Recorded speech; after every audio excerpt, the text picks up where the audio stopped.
ఒక రోజు రాత్రి పోతన గారు పడుకుని ఉండగా ఇంట్లో గజ్జెల చప్పుడు వినపడింది.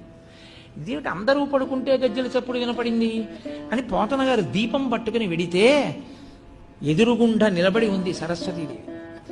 అది కూడా ఎలా నిలబడింది, వెక్కి వెక్కి ఏడుస్తూ కనపడింది. ఆయన అమ్మవారి కాళ్ళ దగ్గర కూర్చుని, అమ్మా ఎందుకమ్మా ఏడుస్తున్నావు, నా నట్టింట నిలబడి దేనికి ఏడుస్తున్నావమ్మా అని అడిగారు. పోతన భాగవతాన్ని అంకితం ఇచ్చేస్తావా రాజులకి అని అడిగింది ఆవిడ. అప్పుడు ఆయన అంటే భాగవతం పోతన గారు ఆంధ్రీకరించినది ఎంత శక్తివంతమో మీరు చూడండి.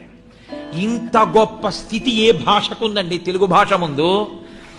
సరస్వతి నిలబడి అడిగింది, ఏ భాషలో ఏ కవిని అడగలేదు, ఒక్క తెలుగు భాషలో పోతన గారిని అడిగింది అమ్మవారు.